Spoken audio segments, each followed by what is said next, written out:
Hey everyone, Sycra here, and this is another episode of the Psychological Problems podcast.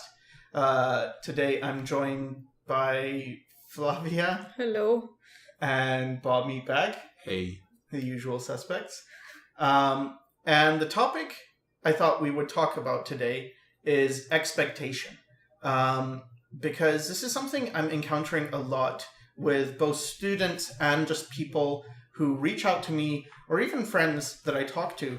And it's something that's been going on for a very long time in terms of encountering similar stories over and over again. And they all revolve around, after thinking about it, they all revolve around this idea of expectation. Whether it's expecting, I expect that I need talent to become a good artist, or I expect that if I go to such and such school, I will become good, or I expect that I will get good in this many years. There's really a lot of expectation that I hear, and I think what is lacking is a lot of self-knowledge.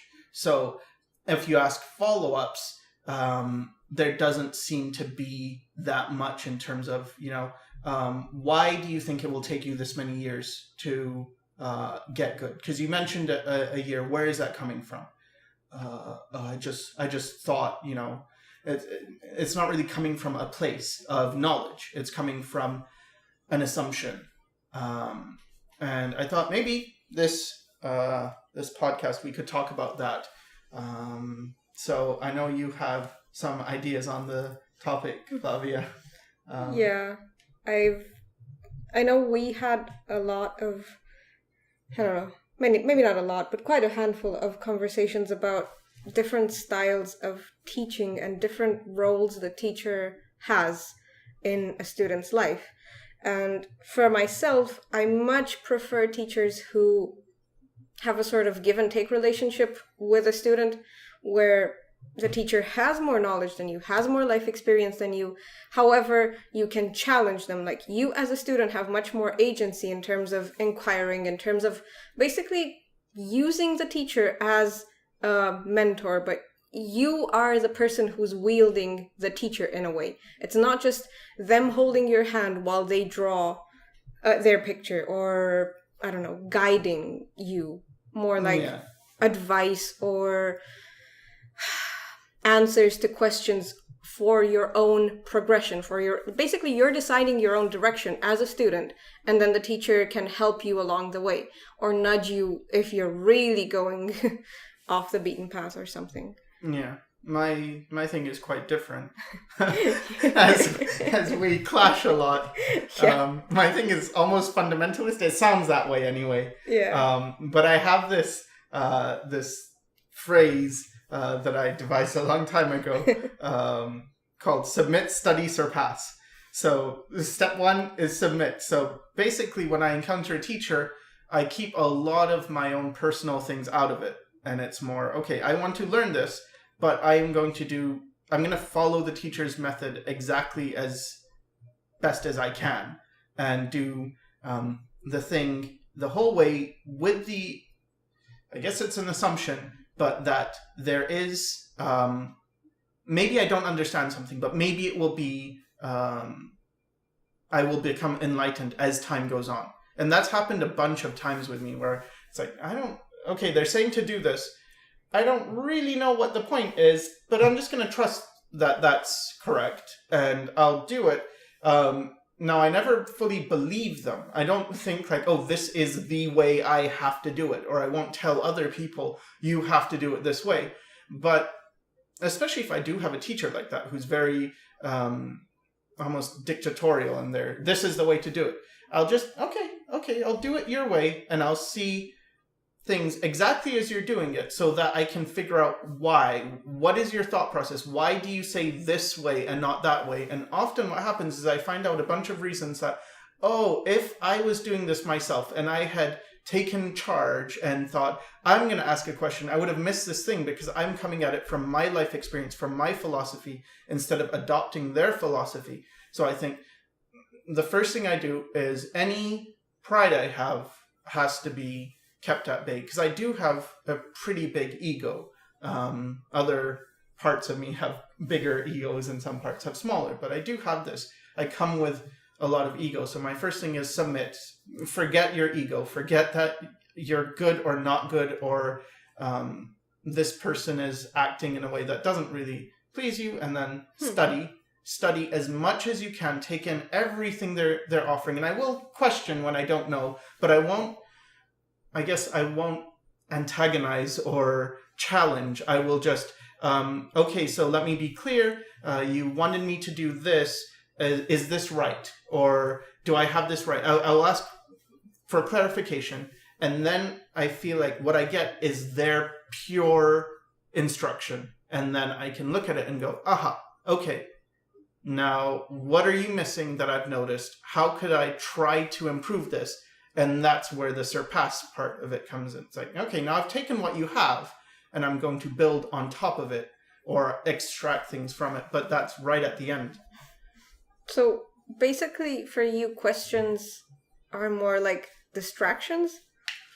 In a way, my questioning is, and maybe this is not right, but I view it as, okay, the words I'm going to use sound bad, but they're the first things that come into mind. It's defiance.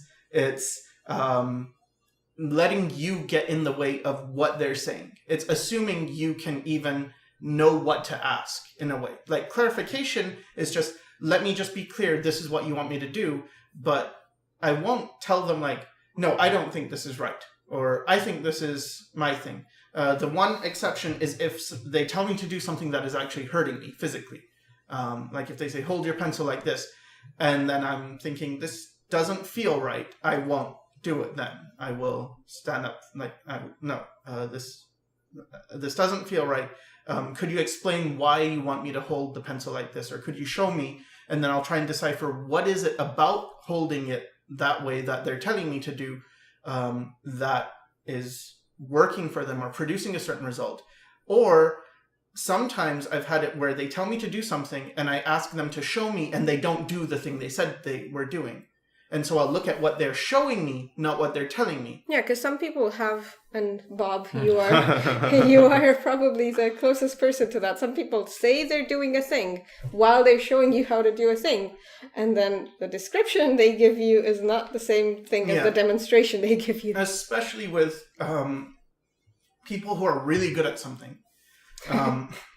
They tend to skip steps because they forget how much is muscle memory. They forget that I've done thousands and thousands of these drawings and I no longer need to think about step 1, 2, 3, 4. I skip to step 5 and then I skip to step 20 and you're just like, what? And then when they tell you like, okay, start with step 1, which is step 5, and then step 2 is step 20. It's like, what? No.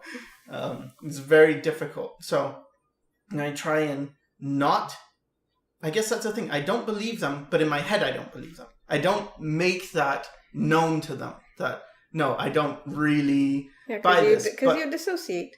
It's still a mental strategy. Whereas for me, the way I work best is when I have full use of my brain. Because if I don't understand something and I'm letting that go, what happens is the misunderstandings or the lack of understanding piles up and I have less and less and less information to work with. However, when I am fully engaged in a conversation, in a, all right, this is a process, this is not necessarily a debate if I don't know. However, if I can get all the angles that I'm missing of a topic, I am much more able to work with it and make it my own and advance and go further and go further. Yeah, I see, even when you say it, I see where I would have problems with that. Because I feel like, first of all, you're again, a bad word, but you're not being obedient to the instruction of the master or whatever. And you're not giving them the benefit of the doubt that, let me just try it without using my questioning and see what happens. Like if I am a robot and someone just is inputting commands and I just have to follow exactly what they say, what happens? kind of like if you follow a recipe and it's just let me do it exactly as the recipe says and just see I'm terrible what at happens. recipes. And then if it screws up, at least it's like, okay, I did it exactly as this says. So now I can sort of, okay, where did I go wrong? Yeah, like the pancakes. Yeah, so the thing is, your way does work better for a lot of things. I am terrible. I am terrible with following recipes. Like, I read the recipe kind of like how I would read a story. Oh, this is the story of this pie or this whatever. And then I'll interpret it myself. And then usually it ends up being a thing. Yeah. Whether good or bad or whatever. However, your method... Yeah, so my method does yield bad results. However, I do learn from you. So, what I did learn is, okay, cook it until it smells good. Yeah, but you did not learn obediently, according to your own thing. No, I did obey the recipe. I did. I obeyed the recipe, and then I saw this led to complete disaster. Many times. No, it wasn't many times. It was a few times. It was probably twice. Twice, right? One time I made bread. You made cake. You put the cake in pancake. Okay, so one time... All right, fair enough. However, I will change my ways. I will learn from it. Yeah, but from me, you didn't learn obediently. You were like, no, I'm gonna... No, because your way was... Okay, first of all, how can I follow your way when it's so... Just intuitive. Do what feels right. Yeah, it's very intuitive. I have to know what about the feel... What in the feeling is right. Yeah, and this is the thing, because a lot of people I've seen are very dissociated from their body awareness. Like... And Bob. Prime example right here. Yeah. Like, oh, when you hear something, you don't really know, you can't really pinpoint where it's coming from or what it is or what it means. When you smell something, you don't know how close it is. Like, oh, is it really close? Should I move now? Or how fast should you be with the rest of your preparations? Whereas for me, I'm pretty, I guess because I grew up in the countryside, I'm pretty aware of just the flow of things, not necessarily... blow by blow, a verbal blow by blow of what's going on and how to do it. Yeah. But more like, oh yeah, you flip it and you move like this and you put this thing in and then it's about this temperature and you take it out of the freezer and then... Yeah, and that's very impressive. Your ability to just understand these things. Like, I should probably bring it up just because it's a cool story. But in town, we were walking around town, just walking, because we walk around town, because, you know, what else is there to do? You gotta get some exercise. And outside of a drugstore, there was this, what appeared to be a dog sitting down. But I looked at it and it's like, that's not a dog. It's too, like, it looked big. The legs were closer together. The eyes were close together. It looked too cool to be a dog. Yeah, and something inside me is fancy. Like, that's a wolf. And then I was like, that's a wolf. The caveman inside you. Yeah, something primitive was like, that's a wolf.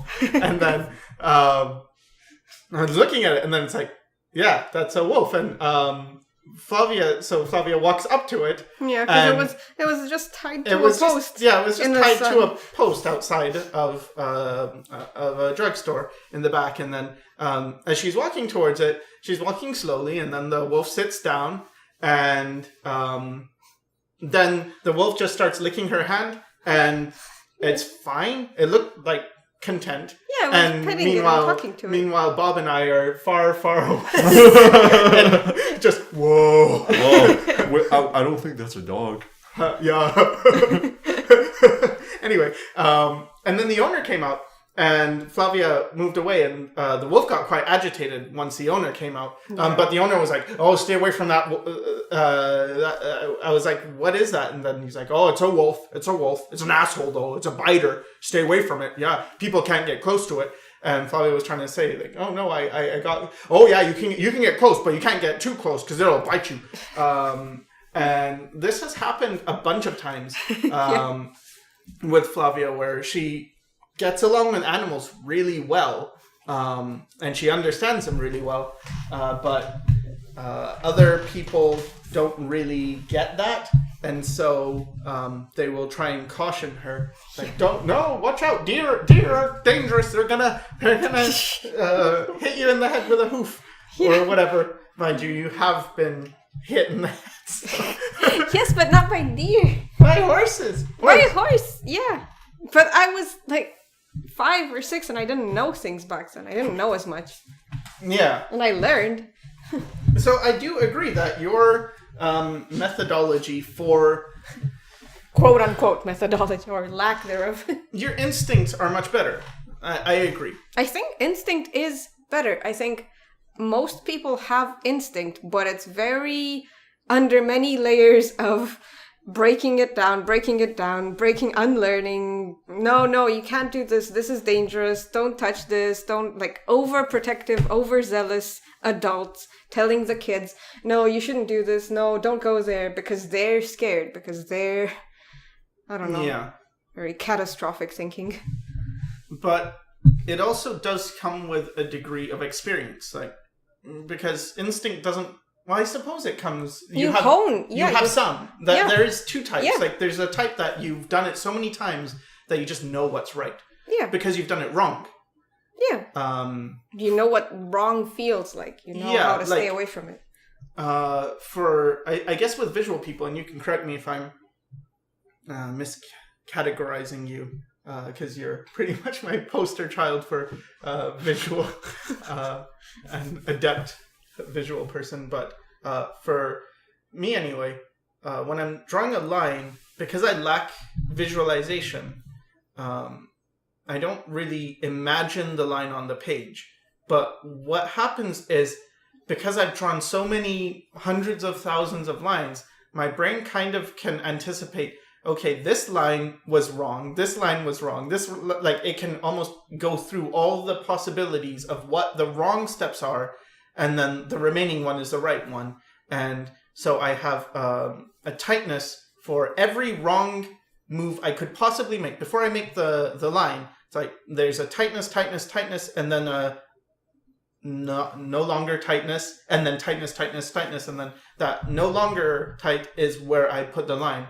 And it sounds like there's a lot of steps, but when you're actually doing it, it happens very quickly. You've just got a sense of, like, there are times where I want to put a line down, and then my muscles will tighten, and it's like, oh, if I put this down here, I'm going to screw it up, because I've screwed it up before at this point. And then I can, okay, don't put it there, and put it there. And, oh yeah, that's right. That was the right answer. And had I put it in the initial place, I would have screwed up, but that's only because I've done it so many times, which is why I really harp on mileage. Because knowledge, like, just working off theory, it's something, but it's kind of slow and tiring. But working off intuition seems pretty easy. I think it's because it's such a primordial mechanism. Like, you have it since so early on that your, I don't know, your workload for it is already there. It's like, oh, you've learned intuitively as a child. Everything you knew, you learned intuitively before you developed your other mechanisms for theorizing and for method and for whatever. Because you didn't have those structures in your mind yet. Yeah, and if you consider how fast babies learn how to do things compared to when they're adults and trying to do the same thing through theory, or learning a language. Oh, it's going to take me this long to become fluent, where a child can do it quite a lot sooner. It does feel like using intuition is the way to go in terms of real high levels. Yeah, I feel like you can always aid it with analysis and synthesis and everything else, but the driving force would be intuitive, would be your biggest, I don't know, power engine. Yeah. So then I guess what I wanted to talk about is oh wait, first, Bob, did you have anything to add to that? It's been a 2-person show right now. Well, I don't know. You guys pretty much covered it entirely.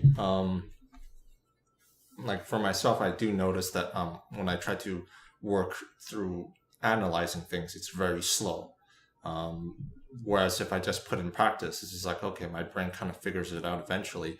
For me, I feel as though analysis and cerebral thinking is good for giving yourself a direction. But yeah, ultimately, intuition seems to be the way to go. It seems to have the most results, and it's been the way I've been doing things for pretty much my whole life, and it seems to have pretty good results so far. So yeah, I agree with everything you two are saying. Yeah, and when you don't use it, it has pretty terrible results. Yeah, it does. It does. The only thing that I have to say about intuition is I'm not sure if it varies from person to person, but for myself, it's very unpredictable. Like if it feels as though, like what I notice for myself, when the intuition feels as though it's fulfilled whatever task it's been given, it will just quit on me. And then it's like anytime I try to do something again, it's gone. It's very frustrating. And in that way, I do have to learn how to compensate for it. So that's where actual practice comes in. Because for myself, my intuition, what it does a lot of the times is that I will create work that is far above my usual stuff. And it's just like, oh, I can't normally do this by myself. It will just be really above my level. But then when I try to do it again, it's just like, oh, I can't do it. And then that's when I have to realize, okay, I need to work on other things as well. I need to get good to the point where it's not just intuition that's making the decisions. I think when you play around with intuition, you get the benefits of how a child would learn, but also the drawbacks. Because it's very moody, it's very prone to tantrums or to sulking and being absent and only doing what it likes and only being interested insofar as it has personal investment in it. Yeah. But what I think is that there's also you can cater to it. You can actually discover basically what your intuition, because as Flavia mentioned, it is like a child. So you can sort of figure out what is this child? What are their preferences? What do they like? What do they dislike? Where do they function best? What time of the day do they function the best? What does it take? What is it lacking in terms of, for instance, you could be fairly intuitive and draw, for instance, let's say you're 18. Okay. You're drawing, you can draw a lot of things like faces and stuff well. And when when you're using your intuition, you can sort of draw a better face. But maybe you always lack a sense of 3 dimensions. Mm-hmm. But then when you learn perspective, the intuition then seems to be able to use anything you've learned for itself. Mm-hmm. Oh, you learn perspective. Now I can use intuition and take everything you've learned and turn it to my own... Yeah, incorporate it. Use it for my own ends. And it does sound like, as we're talking about it does sound very dissociated. There's a part of your brain that you don't control, that you almost treat like an other. But at the same time, we have a decent amount of experience between us. Mm-hmm. It seems to be pretty similar when we talk about intuition in terms of, oh, is it like this for you? Oh yeah, it's kind of like this for me too. I find it kind of funny how, because you talk about it kind of like you identify with the other structure, with the adult brain structure. But when you talk about intuition, for me, it's very hard to separate it and talk about it as an external thing. It's like, I kind of identify with that approach.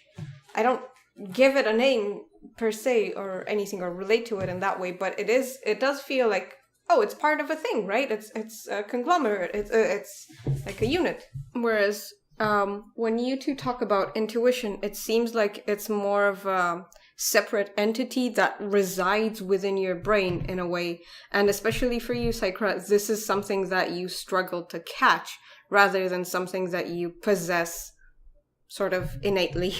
Yeah, I think intuition is very much like when people talk about a muse. They talk about, I have to, finding a muse. I have to find my muse, or my muse is with me or not. And the way they describe it, where, oh, you have to find a muse, I would describe it as, I am trying to find the place where my intuition surfaces. And so to me, I think it's the same concept, muse and intuition. It's this thing that you don't quite control, but that has a lot to give if you allow it to. Yeah. But I don't know, would you say that in music it works for you the same way that it does in art, or would you say it's different? I would say in music, the difference between music and art is in music I don't have knowledge to fall back on. So I don't have anything except intuition. And because I don't have anything except intuition, I rely on intuition. Whereas in art, because I have so much knowledge to fall back on, and so much in terms of experience. It sounds like it gets in your way more than you fall back on it. Yeah, because I have experience. I have information. And all this leads to doubt. It leads to second guessing. It leads to, this person said this, but what if that person said that? And when it came to music, when I was trying to figure out things and do compositions, I had someone who could teach me, I guess, theory, and I was actually opposed to it because I thought, well, let me not do this. Because I've done this with art, and I've seen what happens with art. I've seen how learning a lot sort of gets in the way. But I just treated it as, I'm just going to do it. I'm just going to create whatever I feel like. And in doing so, over time, it wasn't immediate, but I started to just figure out, this is how you do it. This works. This doesn't work. I didn't need all the explanations. Of course, if I was going to do this professionally, I imagine I would. Do you? I don't know. It sounds like this sort of relates to what we were talking about before with the different styles of being a student. Because for me, when you just said, I didn't have information to fall back on, or, it leads to doubt and stuff. For me, information that I have doesn't really lead to doubt almost ever. All the information I have gathered, be it in psychology or literature or art or anything else, is always on my own scaffolding. So it never makes me fearful. It makes me more, I don't know, I guess centered in a way. Yeah. Or more stable in my foundation. There's a difference between how we function, because with you, information is information. And for me, information is information plus psychological problems. So... Oh, come on. It's not like I don't have...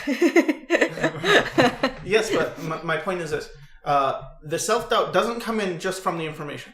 The self-doubt mostly comes in because I feel like, well, this person who is at a certain level said this, and I, who am at a much lower level, maybe I'm wrong.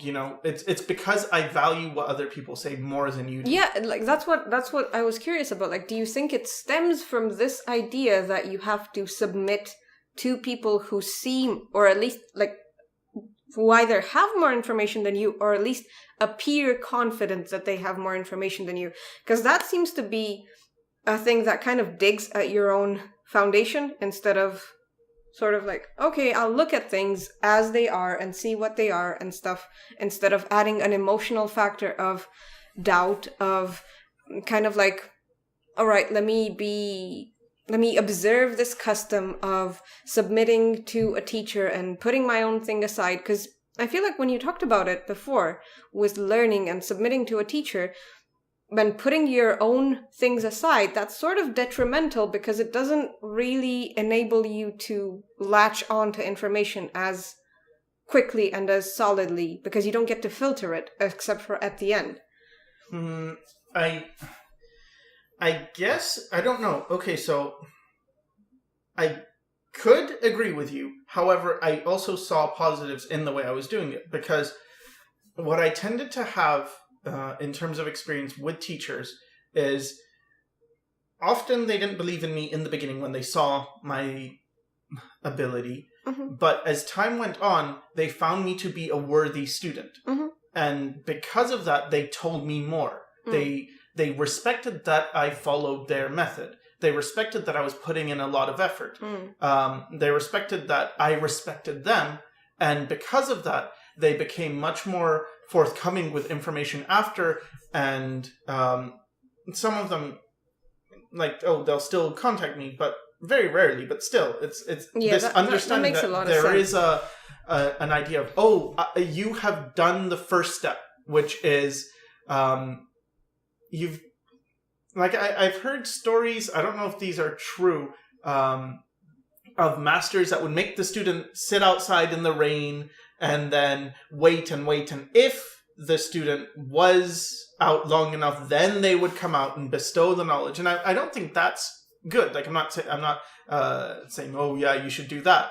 But I feel like, personally, and maybe this is wrong, but I feel like there is some good that comes from a student who does understand humility, that does understand that I am coming to learn. You have something important to give me. And when I see students often, now some of them have reverence in a way, in terms of, oh, wow, you're so great, and let me talk about how great you are, but they don't have and therefore I have a responsibility to put in a ton of work. Like, to me, winning the teacher's heart is really putting in a shitload of work. Agreed.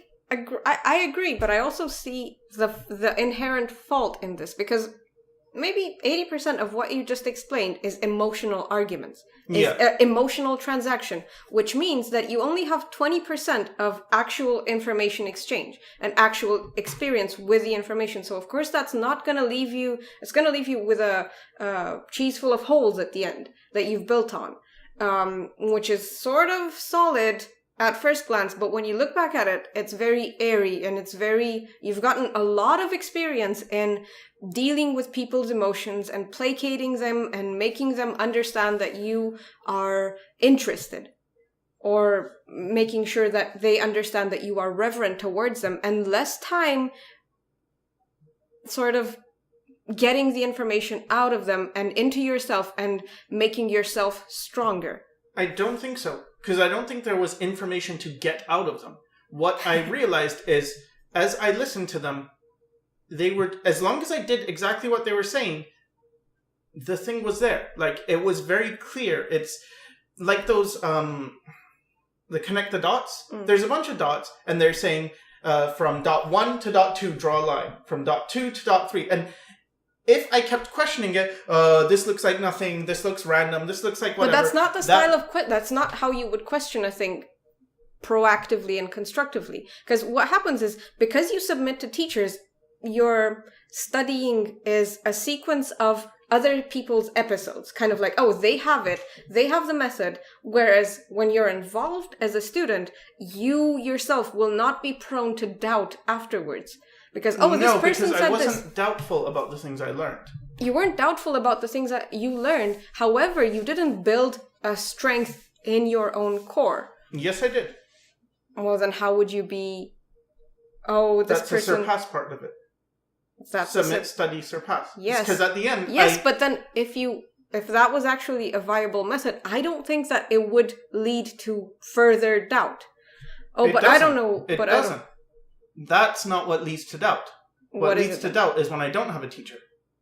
Well, when I'm just taking people's... Like, oh, this person's better than me, and they said this. Because in terms of everything I've learned from teachers, and I mean, this is pretty much in my history. You can look at the images. Like, values took me a month to become pretty high level in values. Like the caricature thing, like, fine, I did learn how to do that pretty realistically in terms of achieving. I do have evidence of this work. But do you think this is evidence that you could not have gotten otherwise? I don't know. For myself, it seemed like the best and fastest way. And when I look at other people and their improvement, it's like, you're not learning as fast because you're questioning. But you're looking at other people. But when people do follow what I say, I see pretty rapid improvement. So the people who will do this many pages or focus on drawing, and they actually really churn it out and they do tons of work, they improve, because what I know, and I guess what my teachers, what I expected they knew, and I think they did know, is that their experience means more, like it's more important than my understanding. because I am at a certain level and I cannot understand what they're saying. From my vantage point, I cannot see far enough. And for instance, with you, when you were talking about how, oh yeah, now after a year, I get what you meant. That's kind of the thing. I bypassed that by not trying to understand it so much. Like, I wanted to understand, and that definitely was there.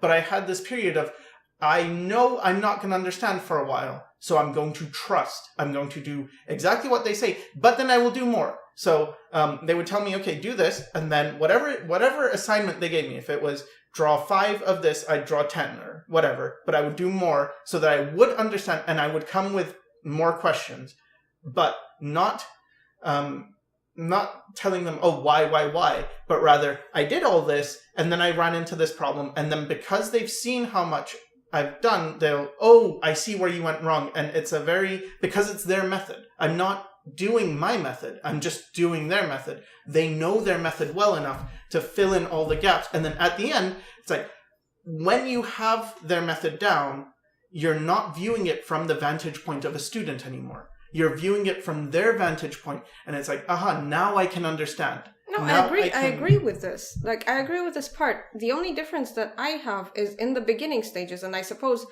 throughout most of my life, I have met or run into teachers who were able to sort of answer all my whys and get them out of the way. And then, all right, I can learn this, I can do this other thing, because pretty much with every teacher that I've had that was teaching something I was interested in, it was always, yeah, but why are we doing this? But what purpose does this bit serve? What do we use this for? How do we use it? How do we, whatever. And once that was clear to me, I was able to get farther on than some of my classmates or just people who are learning alongside me. Yeah, I guess it really depends on who the person is, because for me, I find that pretty... I mean, if the person really wants to know, I will explain. I'm comfortable with explaining, but there is a stage where I feel like I'm telling them to do something, and then instead of doing the thing I told them to do, they come with questions. Yeah. And it's like, did you do the thing? No, because I was thinking, I was gonna, but then I thought, I don't like That's that. Super frustrating. Yeah, it feels like you're not actually giving it a chance. You're not trusting the method. I guess when I sought out teachers, I always had something very, very specific to get from them. I never had I want to be an artist. I don't know if I want to be a this or a this. What can I do? It wasn't that vague. It was like, no, I want values. You have values, or you can draw the thing and make it look like the thing. I want that. Can you teach me how to draw the thing and make it look like the thing? Yeah. And then it's, okay, yes, I can do this. Okay. It was very structured. So I guess I want to move on to our further topic, which is this. Okay, so I have to put a disclaimer out. I'm super nervous about this topic, and it's because I'm afraid of retaliation. I'm afraid of hurting people's feelings. And there is this fear that I don't know what I'm talking about, and that's about to be exposed. But anyway, I'm just gonna go for it and say it anyway. But it's this. I feel like a lot of people don't take responsibility for their lives. Oh. And I run into people who... So there's this thing where I'll meet people who will say things like this. I want to be an artist. I'm 35 years old. I have 3 kids. But my dream has always been art.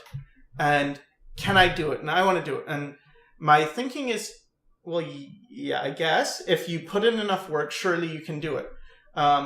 And that's always sort of been my thing, because I do believe in that, and it's something I want to believe in. It sounds good. Like, yes, you can do this.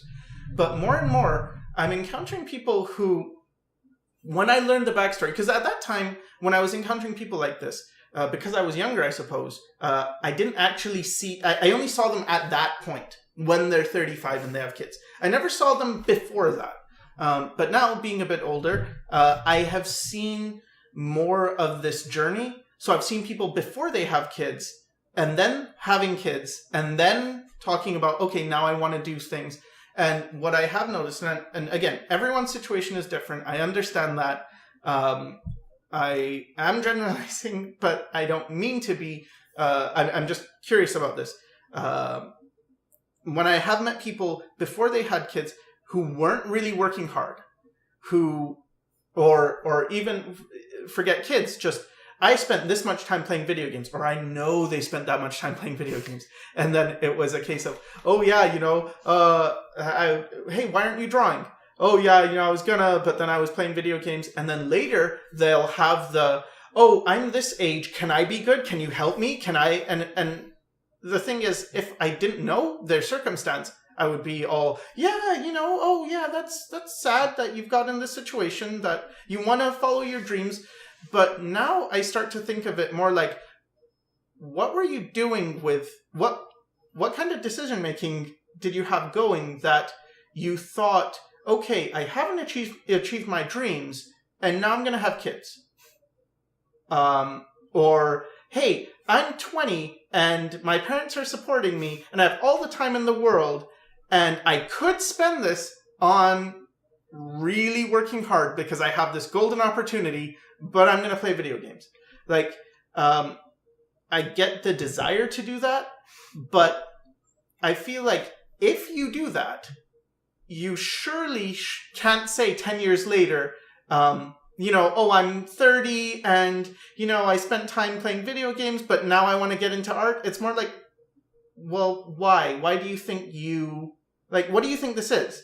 And this sounds kind of cold, but I guess because it was so hard to get, there's so much involved in becoming a professional artist that it's kind of like when you work really hard and you do a drawing and someone says, oh, you're so talented. And no, it's not just talent. Like, I really did study a lot, or I put in a lot. There's a lot of years that go into doing something. It's not just, oh, you're so talented. And so, yeah, that's my thing. What are people thinking when they if you're in this situation, aren't you considering your future? And then when you do get into a position where you've got a lot of responsibilities, aren't you considering your past? Yeah, it is very, very difficult. It gets much harder to do this. It's not to say you can't, but I feel like with my videos and a lot of artists, because a lot of my friends are the same way who also teach, we will talk about how talent isn't that important or perhaps even irrelevant, and you can do this. It's a very positive message, and it gets people pretty much on board. Because if you tell someone you can do this, they'll probably support you. But if you tell someone you can do this if you meet these conditions, and often the condition we've all been told is you need to be talented to be a very good artist. And I feel like this is the wrong condition. There may be some a benefit to having an aptitude in certain things. Because some people, when they say talented, it's not like, oh, talent is one thing. That comes in many forms. For instance, you could say someone who is naturally tall is more talented at playing basketball. But that's not all that goes into playing basketball. It doesn't mean anyone who's tall will be good at basketball. And there are plenty of people who are shorter than that tall person who may not be good at playing basketball. But it's that kind of thing. Being genetically predisposed to this sport, which favors those who are tall. That's what I see talent as is, oh, maybe you see values better than the average person. Maybe you grasp color better than the average person. Maybe you're good at copying things better than the average person. Maybe this, maybe that. But it's always like, yeah, okay, so you have some things in your favor, but you don't know what those are necessarily, and you don't know how far it can take you, so just do the work. But the rest does seem much more important. For instance, not are you talented, and that's why you can't be a good artist, but are you dedicated? Are you driven? Will you sacrifice things you otherwise would want to do in order to get something that means more to you in the long run? Maybe not in the short run. Maybe it's like, no, I'd really rather play, I don't know, League of Legends or Overwatch or whatever. Right now, I'd really rather do that. But I don't want to be 10 years down the line thinking, yeah, you know, I wanted to be an artist and that was my dream and I never really pursued it because I was kind of into video games at the time, and now I want to do that. But also I have a full-time job. My wife's expecting her 4th kid. You know, like all these additional things. So I feel like there are some things you should ask yourself. Do I have this? First of all, are you dedicated? Are you someone who will stick to something? Or are you sort of like, I get into it for a while and then I lose interest and then I go do something else? Are you someone who, in the case of becoming a freelancer or an independent artist, this matters much more, but are you business-minded? Are you someone who understands about marketing, or are you someone who is able to learn about that? Like, are you okay with, I'm going to have to learn a bit about the business side of things and self-promotion? Are you someone who will overcome defeat and failure over and over again? Or are you someone who, if someone tells you, you know, you're not cut out for it, you will quit? Because if you're that type of person, you're probably not going to make it anyway, no matter how talented you are. Because then it's just a numbers game. You're just waiting for that one person to say, no, you're not good. You're never going to be good. And then they're going to, you know, knock you off the horse and you're not going to get back up on that horse. You're just going to, oh yeah, that was the time when I quit, when someone else told me I'm not good.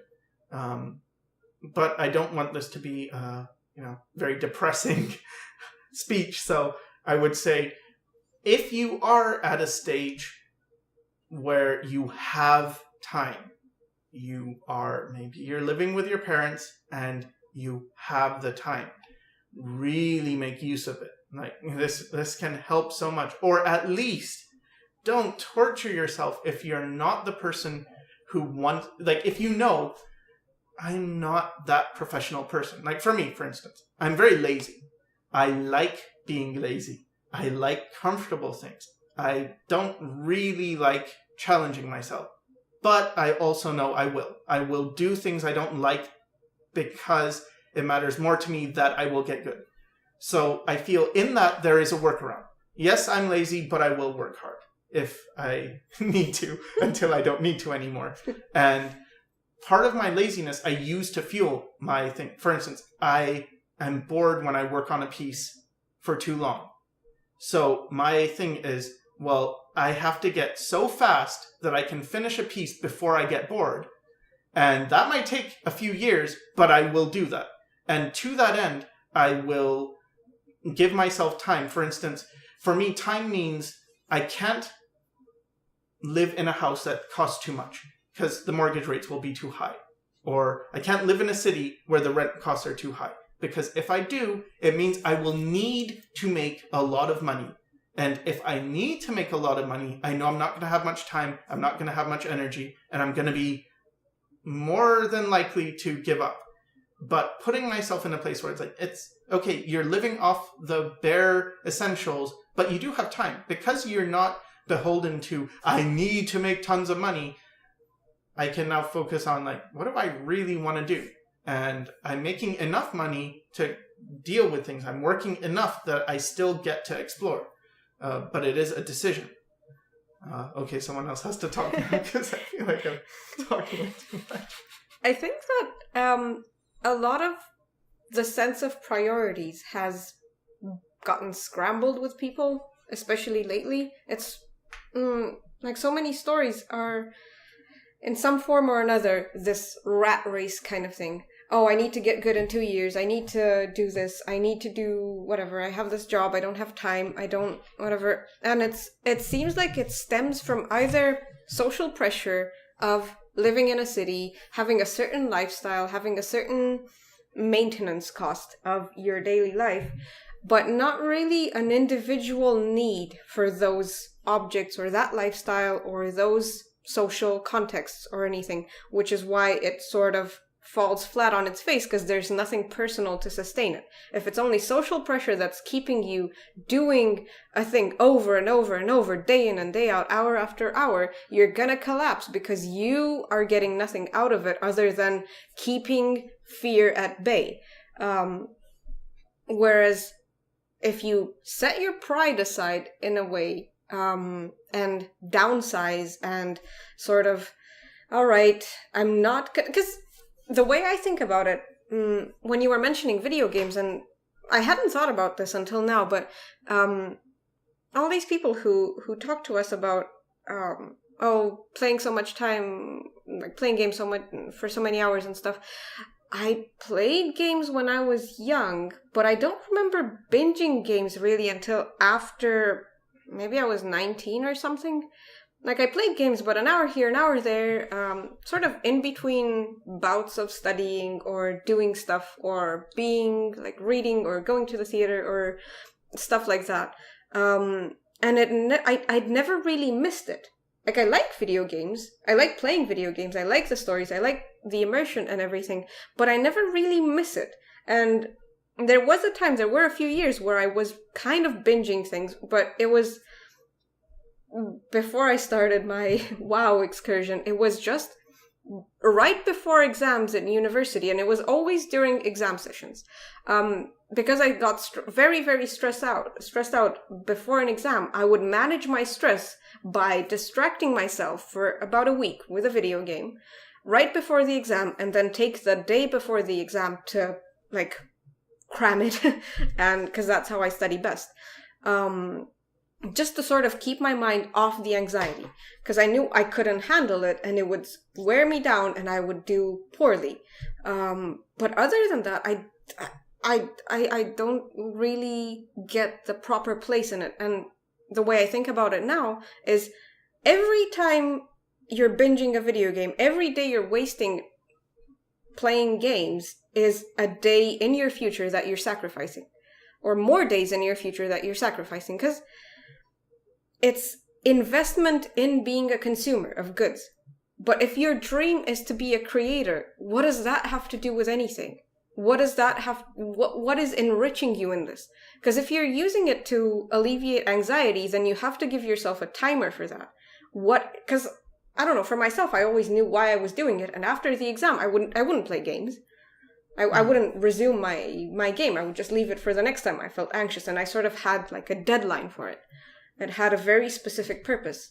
I can, just speaking for myself, when I was a kid, growing up, I didn't have video games until I think grade 6 is when I got a Super Nintendo. And honestly, the only thing that made it so I didn't play video games was school and I guess my parents finding out, because I had to play when they weren't aware that I was playing as much as I could.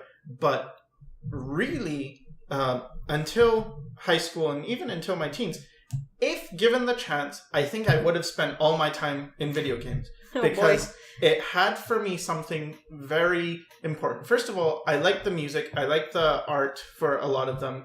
I liked... most of all, what I liked is that I was in control of something. For instance, if I want to get stronger, I just kill this many enemies and I gain a level and I am now stronger. It was very much this feeling of this actually works, where in real life, I didn't know that. Yeah. I didn't feel like, because when I drew, it felt like hit or miss. I could draw a nice picture, and then I could try again, and then draw a bad picture. That doesn't happen in video games. You don't suddenly go from level 10 to level 5. It's level 10, 11, 12, 13. It's very sequential. It's very orderly. There is a sense of control and an escape, of course, because my life pretty much sucked. So it was, I would much rather be in this world that this game produces than in the real world. And in this world, I know I can get stronger. I know I can get better. And in the real world, it felt random. It felt like I don't know. And it wasn't until I finally learned that it takes work to get better, because I didn't understand this. Like, it takes practice to get better. Yeah. People would say practice makes perfect, but I didn't know what that meant. If they just say it, of course. Yeah, because, I don't know, I didn't know anything. So my thing then became, oh, all right, well then, if that's true, I have to test it. I have to give myself a certain amount of time, like years, to do this and invest. And then it was a case of, fine, I want to play video games, but if I do, I'm screwing up this test. So I guess when it comes to things like that, I have a lot of discipline. Yeah, but it makes a lot of sense, because the way you grew up, your environment didn't, like, your education system didn't really offer you opportunities for growth. Because the way I think about it is like, oh, you have a sense of control and you level up, and if you kill this mob, you get stronger and whatever. It's like, for me, I got those feelings of, oh, I solved this math problem, or I got this theorem, or I figured out this formula, or like, there was a lot more access to things that actually do make you stronger. Or I figured out how to build this thing, or I figured out how this plant works, or... Yeah. I think for me, it really wasn't that anything was challenging in the beginning of my academic life. It was always, I got the things they were saying. Oh, yeah. Yeah. And then that was, like, I understood it too fast. The homework I finished in class. So there's not this, oh, I have to work. It's like, work at what? I have to study. Study what? Yeah. It was really, everything comes so easily to me that there is no challenge. Yeah. And then, for instance, in math, I didn't like math, but I was good at math because in England, so I went from England to Canada. In England, we were already learning division, and then I came to Canada and it was grade 2, and no one even knew addition. It was really like, oh, this is very backward. So it was such a breeze going through. There is no challenge. And then they thought, oh, you're good at math. You must like math. So they put me in this math special program. And basically, it was just, you go to the library and you take any book you want about math or these difficult math problems, and you do as much or as little as you want. So all I did was draw. I didn't do any math. I was with this other kid who was like he was also the gifted at math person, and then he was doing the problems and like, how far did you get in this problem? I'm like, I'm not. We don't have to do it. They said you can do as much or as little as you want. I don't want to do math. I don't like math. I'd rather draw. Again, so, you took the emotional argument out of that situation, because it wasn't challenging or rewarding. It was just easy. And there's something that is very bad about things just being easy. Yeah. It's very, if you want this experience and you haven't had it, just play a game with cheat codes. It gets boring really fast. Oh, it gets very like, what? Whereas if you don't, and there's a boss you can't beat and it takes forever and you finally beat them, there's such a feeling of satisfaction and, yeah, I killed you. Take that. Yeah, I think it really shows how systems in our lives are sort of beginning or continuing to be designed to lower and lower and lower the level of stimulation and of challenge. And the way to get stimulation is, you go to to the dance floor and you're blasted with light and you're blasted with sound, or you're in a video game, you're like bombarded with images and numbers and stuff. But all those things were supposed to be tools that you use to grow as an individual. Oh, you understand the world around you, therefore you get stronger. You get wiser, you get more intelligent, more attuned to things. Instead of, I know how to clear this raid or whatever. Instead of, I know how to, I don't know, I guess it sounds stupid, but I know how to grow my own vegetables. Because, as I have stated before, the food around us is turning shittier and shittier and shittier. And it's very, very hard to rescue some semblance of vegetables and a life that is I don't know, tasty. Yeah, but now you're growing vegetables and they're so far so good. So far, so good, yeah. Yeah. I guess it's kind of like, okay, so in a video game, you hack and slash and you kill a certain amount of things and then you get the big, whatever, level up and all the sparkles and the, and that's one thing. And then you get a high off that, which quickly dissolves.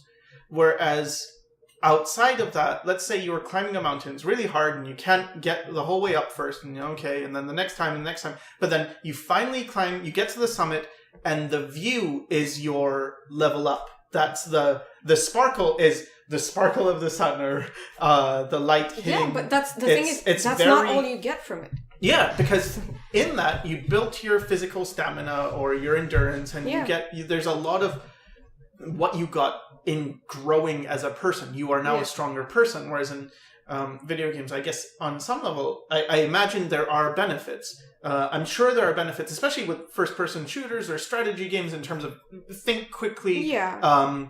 I'm sure with first-person shooters, it's a lot about hand-eye coordination. Yeah. Reaction time and stuff like that. With MMOs, it's social, social management and stuff. And also strategy if you are someone who strategizes.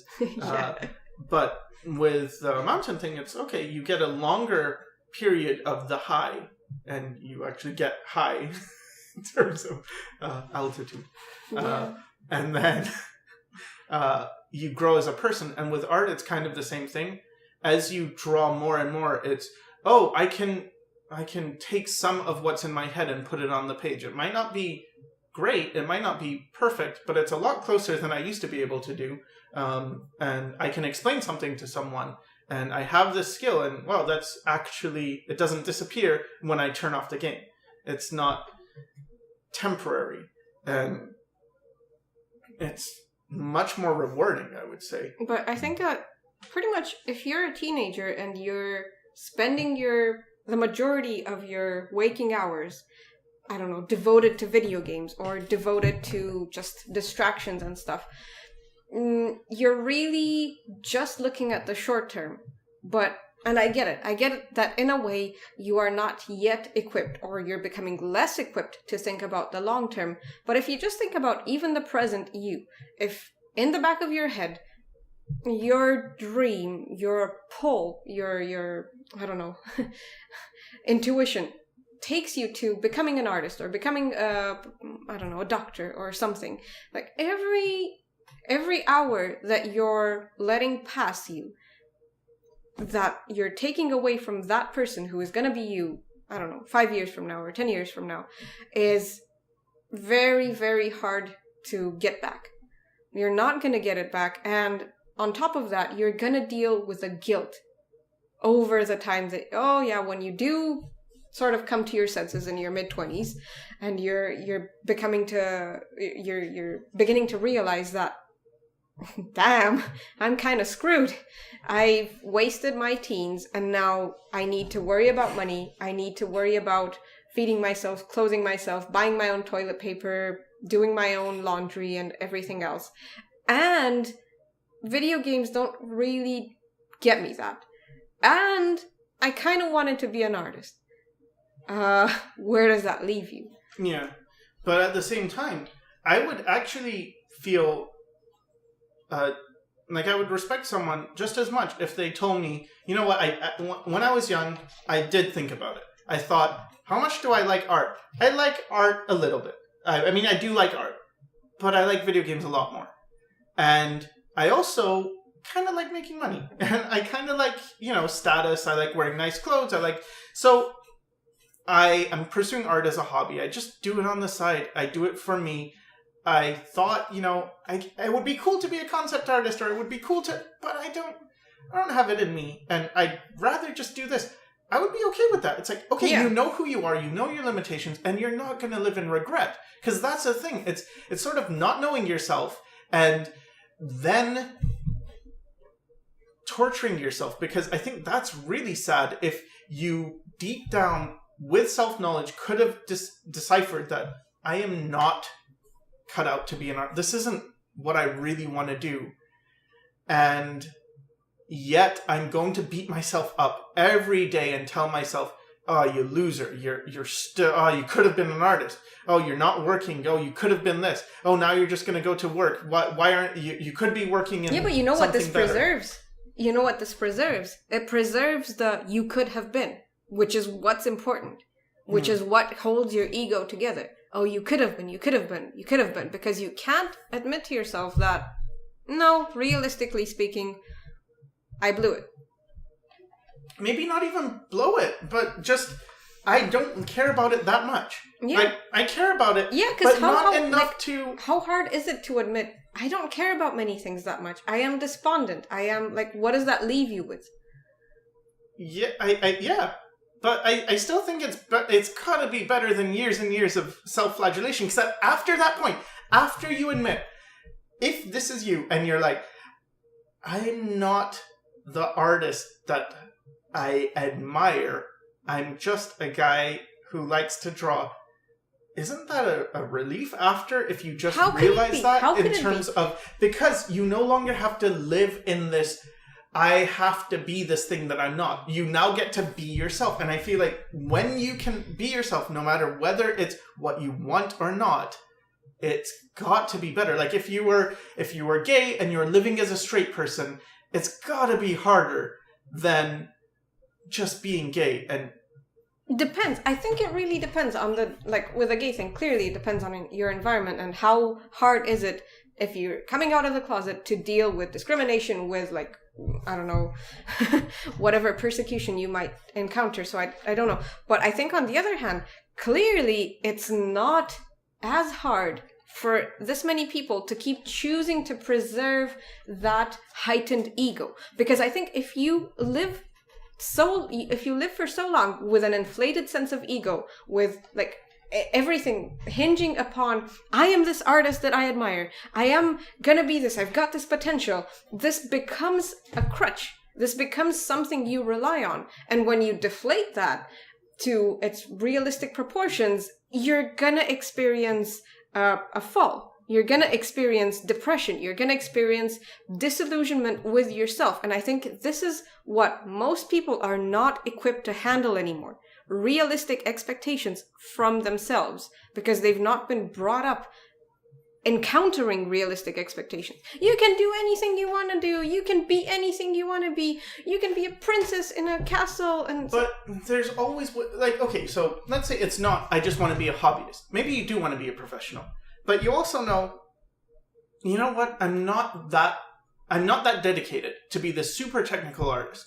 But I do like doing these drawings that, I mean, they're okay. They're not the super awesome things that I need, but I have a bunch of social skills. I like talking to people. I can market things. I can sell myself. This isn't hard for me.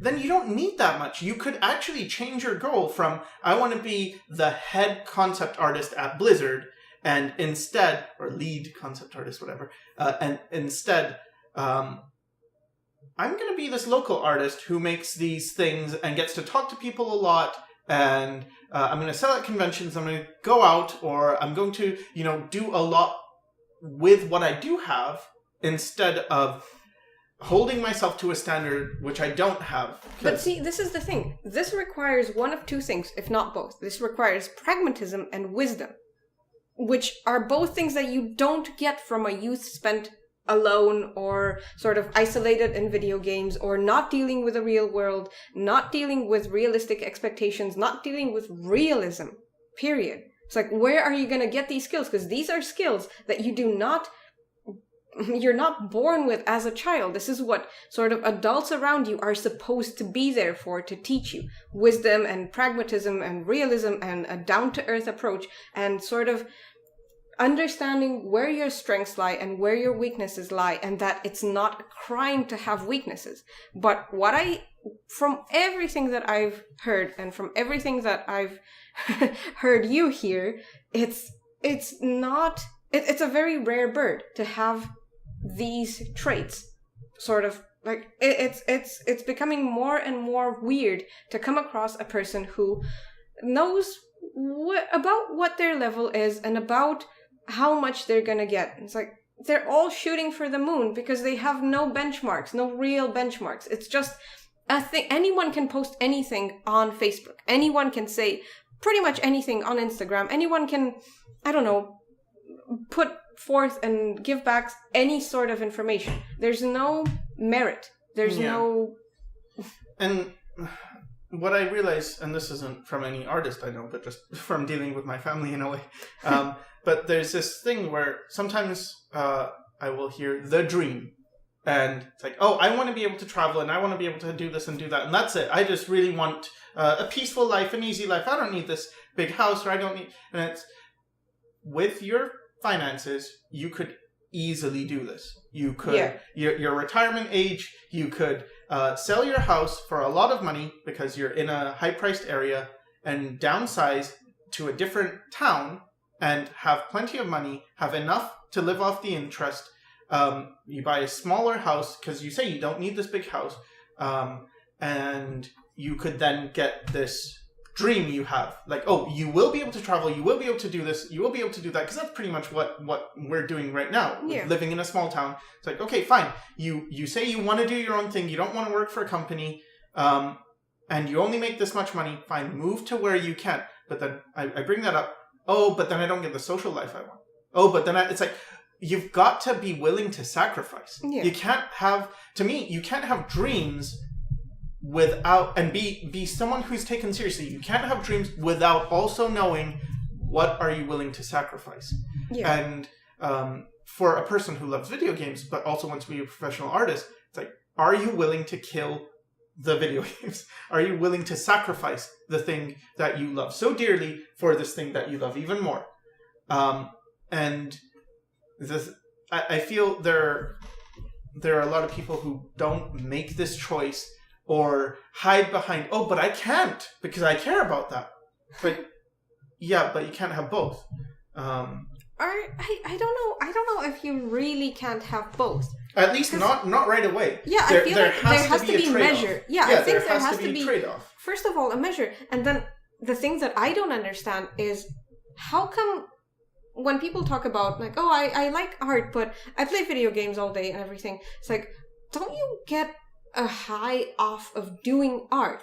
And I think, again, this is a point where expectations come into play because... I didn't. For many, many years, I didn't get a high. I always did. I always got a high, not necessarily from the result of drawing, but the act of drawing, which is why I kept drawing, even though I wasn't... Like, it's therapeutic for me, which is why I was always drawing in class and whatever. In high anxiety situations, I would always be drawing. And I still do that.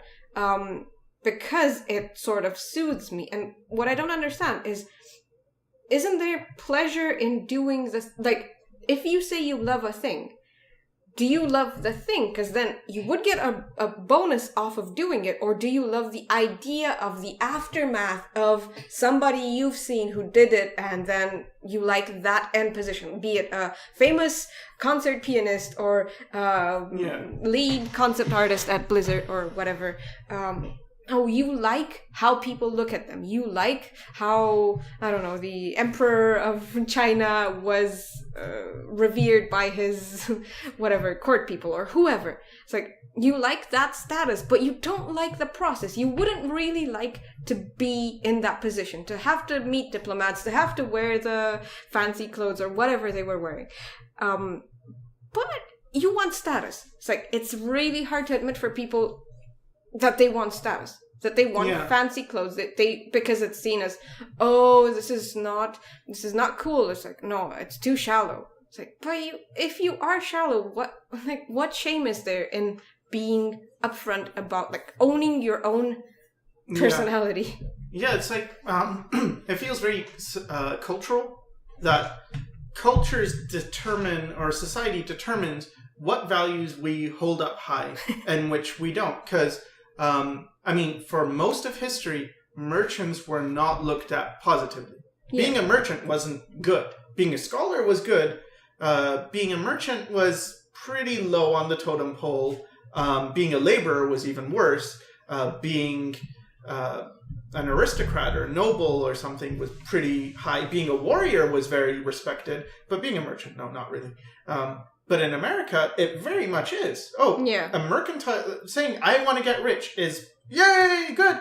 And saying something like, I wish to devote my life to spiritual matters and becoming and knowing, I don't know, the universe or whatever. I want to deal with philosophy. It's okay, so you're not going to be rich.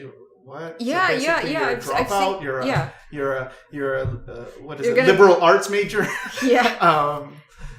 Like you're sort of not, but that's, again, it depends where you say that. Even with art, it's like, oh, so you're what? I'm gonna be a fine artist. So what? You're gonna be a starving artist and stuff. It's always this side to it which sort of crushes people. Yeah. Who would otherwise, oh, I like aesthetic things. I like pretty things. I like beauty. I like emotion. I like painting. I like whatever. Yeah, but what? How are you gonna make money with that? But you don't really need to admit it to everyone as much as you need to admit it to yourself. Yeah, Because I agree. I've seen a lot of people who deep down, they know they really just want fame and fortune. And they will do whatever it takes to get it. And they do.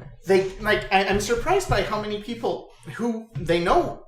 There's no doubt. There's no two ways about it. It's not, oh, but I really want to be a fine artist, but I also want to make money. But it's like, no, I want to be rich. I want to have things.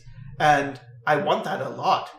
Yeah. They tend to get it. They tend to achieve where it's like, oh yeah, you're rich. And it's not my thing, but at least I can respect that you have a goal, you understand yourself, and you are pursuing this. Yeah.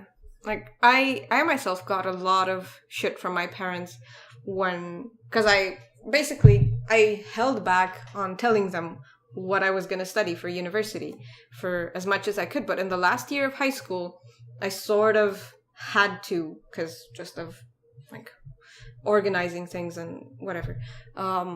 So when they heard that I was going to be a psychologist, they gave me so much shit. Like, oh, you're not even going to study a real thing? How are you going to survive? You know, we're not going to help you. We're not going to pay for your school. We're not going to help you with your lodging or anything. You're going to have to make it. You're not going to make it. You're just going to end up selling bus tickets. Yeah. So even with a thing such as a psychologist or a counselor or whatever, there was still this idea that money first and then calling or an interest or whatever. No real faith in dedication or passion or interest or ability. Just, yeah, but have you thought about how you're going to do this? I think a lot of parents or adults don't trust their children with anything. Therefore, they kind of use it as a justification for not listening to their children, not enabling not getting to know their kids. It's like, yeah, but how are you going to do this? Yeah, but you're just a loser. You're stupid. You're a failure. You're not even this. You're not even that. But they don't get to know what their kid wants to do, so they could encourage that or make them better or help them. Or I don't think you need, because for me, I didn't get help or encouragement. But what I did have that I'm learning to value is because my parents really didn't do anything good for me. They also didn't do much harm. I mean, they did a lot of harm in the beginning, but they didn't do much harm. Okay, yeah. Bob, stop interrupting. All you've been doing is talking this time. Like, give someone else a chance to talk. Anyway, so they kind of just didn't interfere with what I was doing. Because there was no expectation of I would get help. But that's the thing. You think about it as if they didn't interfere, but what they did interfere is with your sense of self, with your sense of... So like, psychologically, they trashed But me. that's super important. Still, I came out with at least what I feel is better than people who had parents who were very, you must do this, you must do that, who were very controlling in their lives. I think it's better to do nothing than to tell someone that they are this or aren't. It's like, just you don't have to tell someone what they are. But like think about it. You didn't come out with nothing. You came out with ideas like genius or like unrealistic expectations, unrealistic things, because your parents did not live in reality. They are not rooted. They are not people who are rooted in reality. They don't know what's what. It's like that. My cautionary thing to whoever is listening to this and who does have kids is get to know your kids. It's like, don't just push them into things that don't think for them so much, because they do have a developing brain. They do have autonomy. It's much better to make stronger young adults than to make crippled teenagers who will know nothing about life by the time they're sort of kicked out into the world. And because you as a parent will be, ridden with guilt and sort of protective and stuff. It's like, what are you teaching them to be? I think that's all well and good, but most people are not in that position. I think a lot of parents are not ready to be parents. Agreed, but if you have become a parent... Yes, but consider there are other parents in the room. There are the parents, and then there's media. There's so much more that's bombarding the children with do this, do that. You know, peer pressure, fine, whatever, that's always going to be there, that's always been there. But when it was just pure peer pressure because, we're in this town and this is what we think is cool and whatever, that's one thing. But when it's this orchestrated plan to brainwash, we will raise people who associate this restaurant with this feeling. I agree, and then I really disagree. Because the stories you told me about sort of like less media and whatever, isn't that story about school and how their tastes changed and everything, how everybody grew up and then suddenly you had to wear a certain type of pants with a certain type of brand on them or whatever.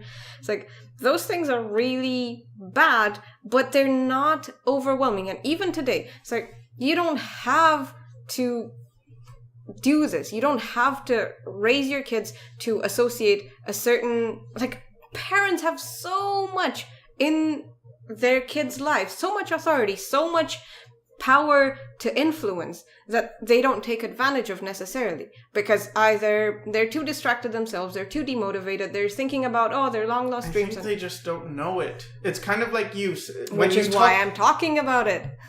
I don't think you're teaching them by doing that. It's kind of the same as you saying, why don't they have good vegetables here? They don't know how to grow anything.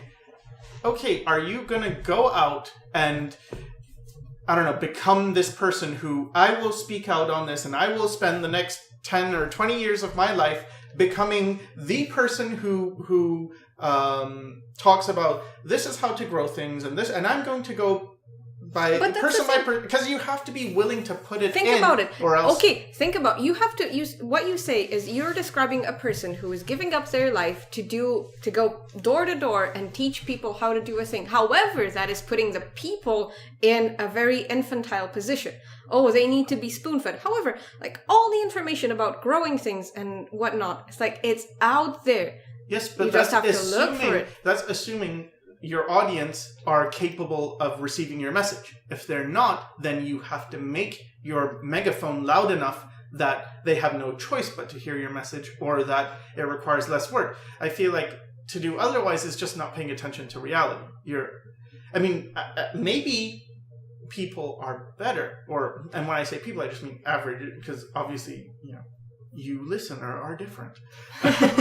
But I think in most things, it does come down to instinct. I think humans do have parental instincts that they themselves don't really listen to much. It's like, when you were a kid, did you want or did you not want to be listened to? It's like, think about your own childhood and think about what it was like for you as a kid. And think about your kid is also a person who thinks probably very similarly to how you were thinking at that age.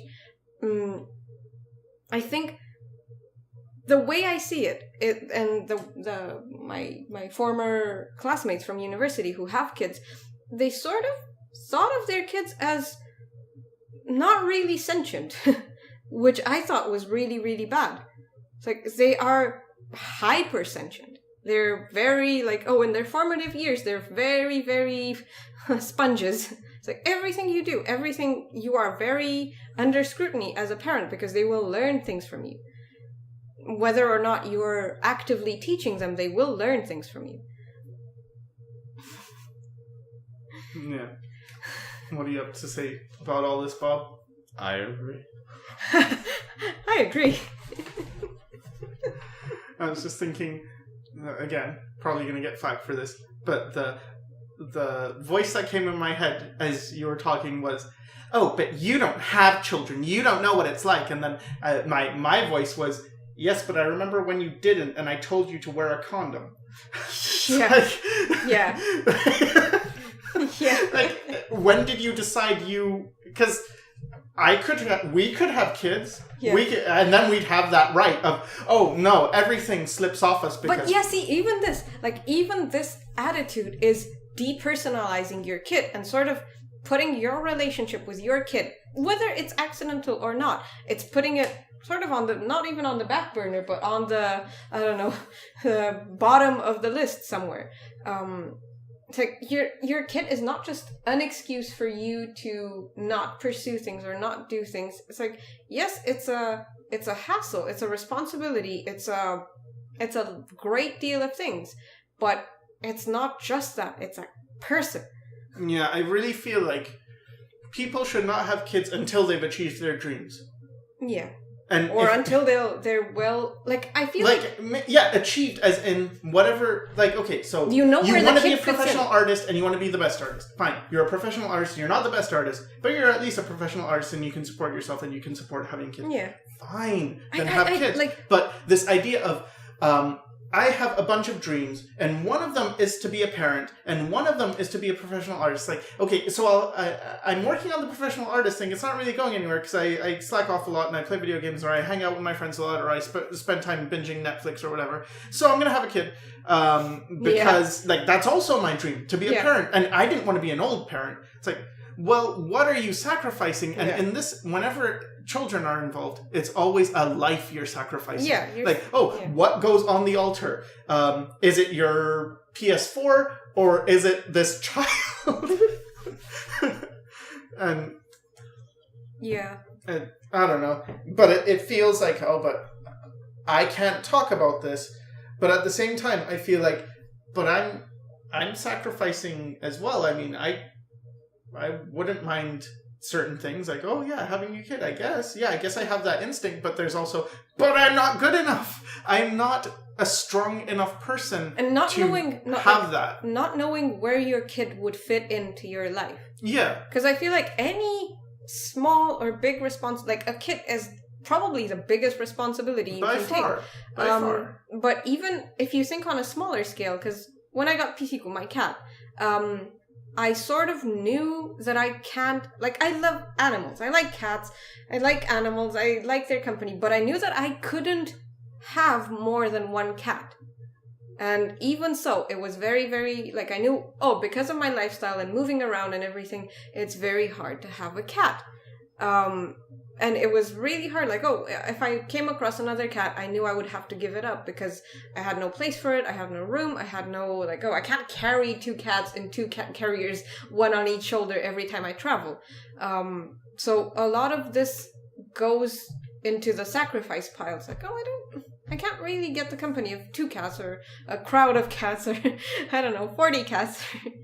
Cats and deer and wolves and squirrels and marmots and everything.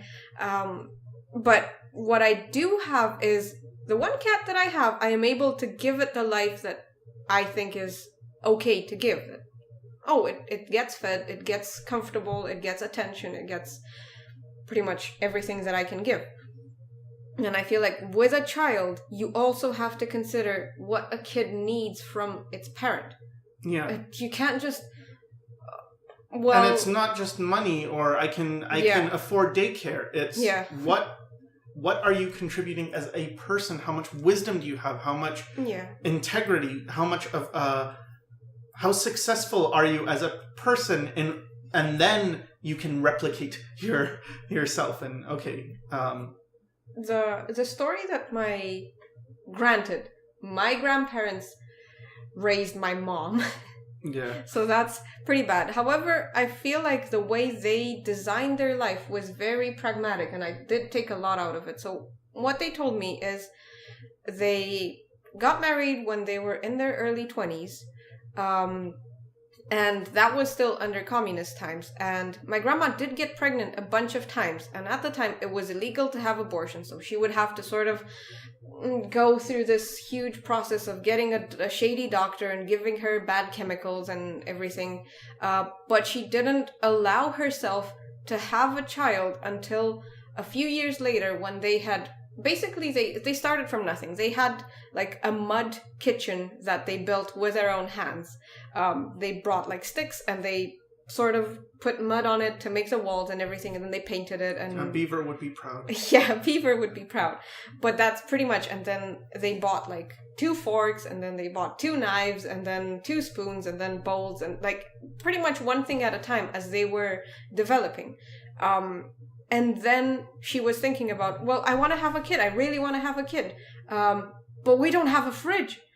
I really want to have a kid, but we don't have a cooker or a stove or whatever. And it was only after they went through the checklist, they actually made a checklist of things that they would need in order to raise a kid, and then had a child.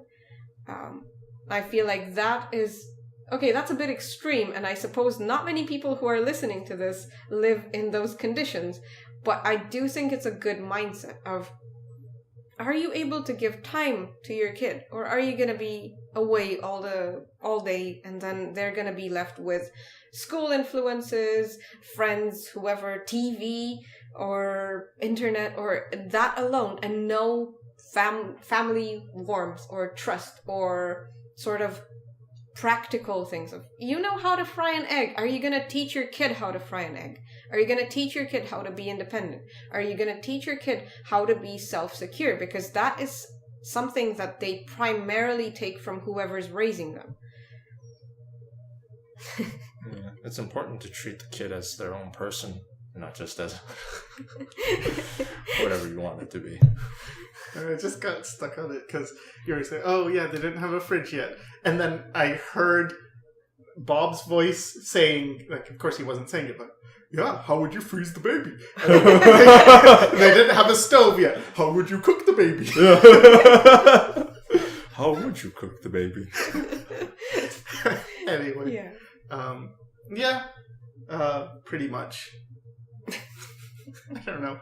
I think when people bring up things stopping them, it's usually age. It's, oh, but I haven't gone to school and I'm 30 or I'm 40 or I'm 50 or I'm 20 or I'm 15. And really, that's one of the things that is definitely not a problem. Yeah. Because if that's all it was, you could take a 60-year-old person, and if that's it, it's just 60, they could be a really good artist in 10 years.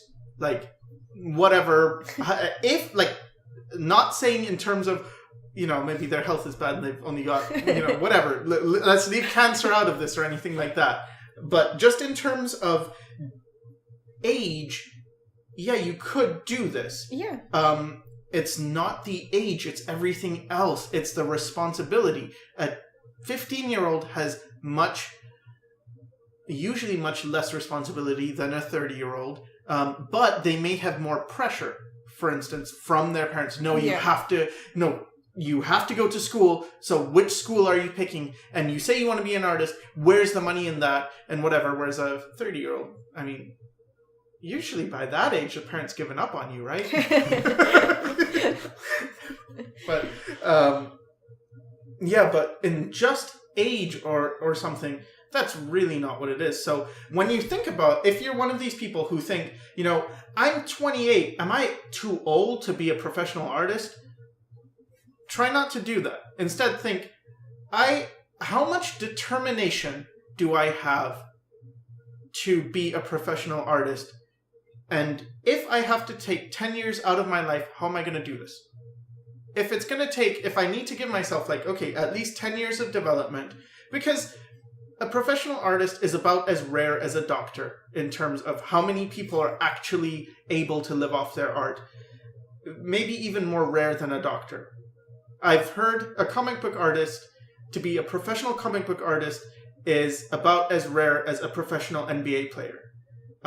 So in terms of that, if you have that understanding, then at least, you know, age isn't a limiting factor, because with athletics, age definitely is much more of a limiting factor. But how much dedication do you have? How much to sacrifice? How much how willing are you to sacrifice things? Because there are people who are old and very willing to sacrifice and then do it. You can do it. I'm not talented and I'm 50, but I'm super dedicated and I will put in the work. I don't have to worry about money. I've got things covered. It's like, you're fine. You know, by 60, I want to be a professional artist. You'll probably get there. I know exactly what I want. I know. It's like, yeah, okay, fine. But if I'm 12 and I never finish anything and I always find something else some reason, some excuse to why I didn't do it. It's like, well, you're still young. You have time to evolve, but you know. I feel really sad when I hear people asking, "Can I do it?" instead of, "I want to do this. How do I do it?" Because it's a huge difference in terms of where you're coming from to be asking this question in the first place.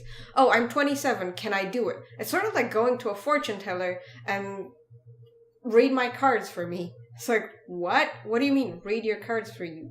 You want to do this and you're coming to this teacher for a method or tips or anything. There's no...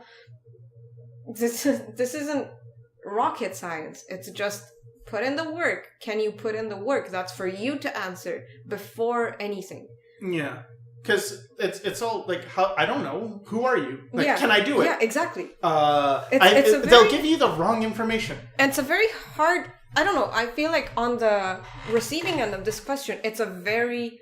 I personally kind of get annoyed with it because it's a very tough spot to be in to have to answer this question for someone in one way or another. Oh, can I be an artist? Well, you can either tell them bullshit, which is sort of... I get angry because I don't want to have to talk bullshit or whatever. Yeah. You can either sort of tentatively gauge where they're coming from and whatever. And I get annoyed by that because it's not straightforward and it's not... The person who's asking this question isn't putting anything of themselves in. I have to pry it out of them. Like, who are you and why do you think you can't do this and why are you insecure and whatever. And rather than... I would much, much prefer if somebody came to me and said, I want to be an artist. I am shit with being motivated. I get anxious all the time because that's just actually describing the problem to a person and letting them know how you can help. It's like, how can I help you? Not, can I do it? Please live my life for me. Please tell me things that I should be telling myself. And I'd rather they were, like, and this is maybe sad, but I'd rather they were telling me, I've got a job. I don't need to do art for a living. I just want to get better at art. It's like, oh, thank you. That's great. That's just great. But it's sad. As you said, it's sad because I do feel like I want to encourage people to do. Oh, when someone comes to me with a big dream, it's like, I have this big dream. Can I do it? There is the desire to say, of course you can do it. Yes, you can. Yeah, go for it.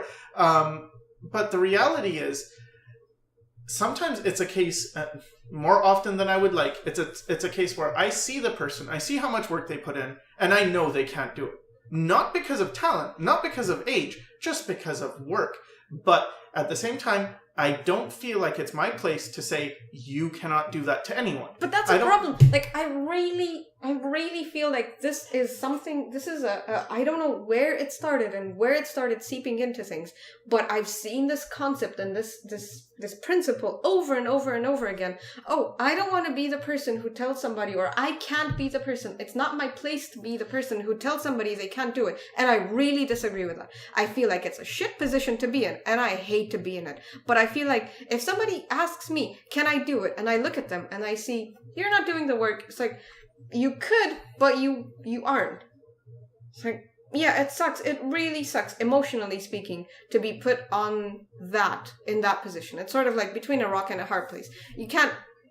I guess I have this idealistic view that anyone can do anything if they put their mind to it. Yeah, but are they putting... The thing is, are you putting your mind to it? And if the answer to that is no, then clearly there's a positive correlation, which means you can't do it unless you put your mind to it. It's like, oh, you can... Like, the flip side to you can do anything if you put your mind to it is... If you don't put your mind to it, you can't do shit. Yeah. Sobering. It's the truth, though. What do you have to say about any of this, Bob? I think it's good advice. I think yes, but what do you have to say? Not what do you think? No, well, that's what I was going to get to. Besides the fact that I think people should be hearing about this, because I do get the feeling that even with people that are very inspiring, they say like, "Oh, I just do this and then I got better." It feels like a oversimplification. You just have to be dedicated, or you just have to be confident, or stuff like that. It feels as though it's ignoring a lot of psychological flaws within people, and it's like you're not taking into account just the current situation with the world. There's the idea of, oh, you can do anything, and people are very positive, and it's all very feel good and stuff like that. But I don't know. It's just like there's more to it. There's more to just things going on in the surface. It's almost like a motivational speaker is our generation's performer. They go on the stage and they do a show, and it's not comedy. Instead of making you laugh, I feel it's quite comedic. a stand-up comedian goes on the stage and their job is to make you laugh, and a motivational speaker goes on the stage and their job is to make you feel good about yourself. And you get a high, and then that wears off, and then you go to the next motivational speaker or read the next self-help book or next. But it really is the mechanism of addiction, because people have gotten accustomed to these rapid fire highs of chemicals of like, I'm doing it. I think there's this thing you guys were mentioning quite a while back about video games and how in video games you really feel so like you're guaranteed to get better, and I feel so that's the thing with video games. It's like, oh, you're guaranteed. It's like nothing you do is exactly like, unless you die and the game says you failed, you died, you suck. It's Dark Souls. Yeah, exactly. Unless that happens, you're always guaranteed some type of progress, and that's kind of what it feels like a lot of the times. People are asking of, I don't know, it's just people that they admire or something. It's just like, okay, oh, can I do this? Oh, you're looking for a guarantee. It's like, because you're not really guaranteed things when you try an experiment. You're not really guaranteed things when you try to improve. And it shifts the responsibility. Exactly. Because if you don't achieve it, it's like, well, but this person who I respect told me I could do it. Therefore, they're wrong, not me. Like, I didn't fuck up. They fucked up because they told me I could do it. And I believed them. Oh, stupid me for believing them. But again, this does still tie into that thing that we were talking about with the students and teachers. It's like, if you yourself as a student are not invested, if you're not in it, if you're not taking responsibility for what you're learning and what you're getting out of it, you're gonna be, oh, well, the teacher taught me wrong. Oh, well, what can I do? I'm just a student. I was just following their thing. I was just doing this. Yeah. You still, you can get something out of it. You can still learn. Because I've encountered bad teachers, and I still took things from them. I think we both approached being a student, because outwardly we approach it very differently. Clearly. But inwardly, I think we both approach it as hunters. And we have prey that, okay, how do I get my prey? And when it's about that, it doesn't really matter about the teacher. It's all about you. Like, can you get the information out of the teacher? Not can the teacher give you information? Can the teacher help you? But can you get it? Like, this person has it. They have the thing you want. And you could think of it as you're a thief or you're an assassin or something, but whatever. It's a very predatory thing. Like, I need to seek this out, and it's all on me. Because an assassin, if they fail, it's not on that person. Oh, I was gonna kill him. I was on the building. I had my sniper rifle, but then he went into the market, and I didn't think he was gonna go into the market. Like, all the teachers. You like that? I guess I did. Okay. All the teachers that I've met that I sort of respected or admired or, I don't know, got along with or got things out of, always had this, like, had the flip side to this about students that they wanted. It's like, I'm not here to teach you. I'm not just gonna sit here and recite crap for 3 hours at a course or 1 hour or 2 hours or however long it was. But what I do want is here's the course, here's the curriculum, here are the excerpts from the course, and you come with questions, you come with your thoughts on it, you ask me.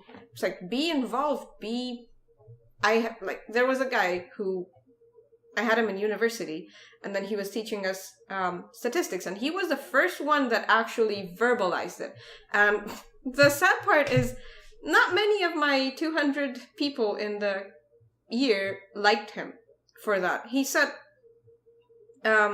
if you guys don't have any questions, I'm just going to fill my quota of 3 hours that I have to sit here, and I'm just going to, I don't know, open up Wikipedia and show you stuff on whatever. If you're not going to get involved, if you're not going to put in the work, then I am also going to be passive. And people really didn't like it. The girls were just talking about it, like gossiping, like, oh, he doesn't even teach us, oh, he doesn't even whatever. And on the other hand, I've had so many teachers that just, as the class would start, they would turn around, turn their backs to the class, not even look at the students, and just write crap on the blackboard. It's like, who's gonna remember that? Who's gonna be invested in that? Who's gonna, like, what is expected of a student in such a class is that they also have to turn their backs, they also have to be passive and just mindlessly memorize things. What are they gonna get out of it? Nothing. Yeah. All right. Well, I guess we've been talking for long enough. Yeah. So. Especially Bob. He's got to be tired. Yeah. He's spent. You look like you're about to fall asleep. Well, I didn't get that much sleep, but anyways. Oh. So next month, I guess you're not going to be with us on this. On the next one? Mm-hmm. Probably gonna... Yeah, Bob's gonna be taking care of his father's household for a while. But, yeah, one thing I did want to bring up for people who want to see more guests on, one of the reasons we don't have that is because right now we're all in one room, so we can, talk and use one microphone. We don't have... like all these, I wouldn't even know. I'm sure it's possible. I'm sure there's some technical person who's like, oh, all you need is this blah, blah, blah thing and a bunch of headphones. And if you are that technical person, you're free to... help. Yeah. But yeah, it's kind of like we don't really have a setup for... I mean, we tried to do it last time with Cynics and that, didn't work out very well. So... As most interviews with Cynics. Anyway... Cynics is a cool guy, though. Yeah, just interviewing. He's like a vampire. He just doesn't show up in mirrors. It's just bad luck. It's just bad luck. Oh. I think he does something to devices. I think that's why he has to use such low-tech stuff.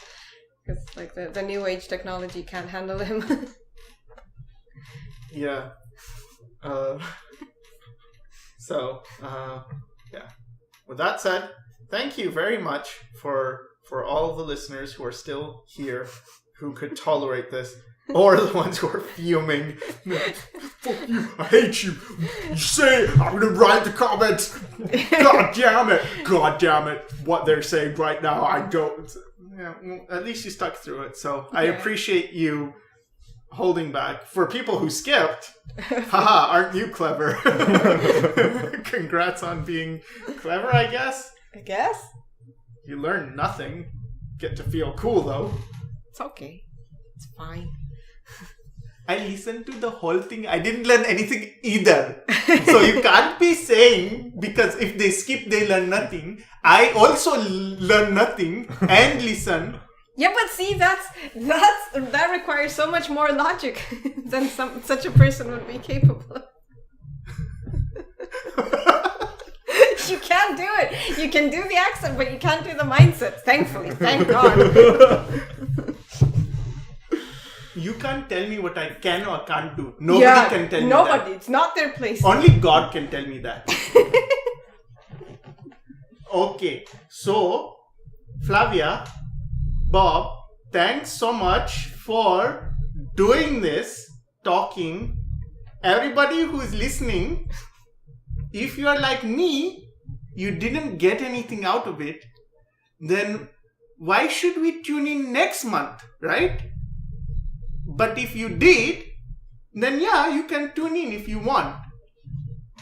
I would say thanks for watching, and I hope it helped.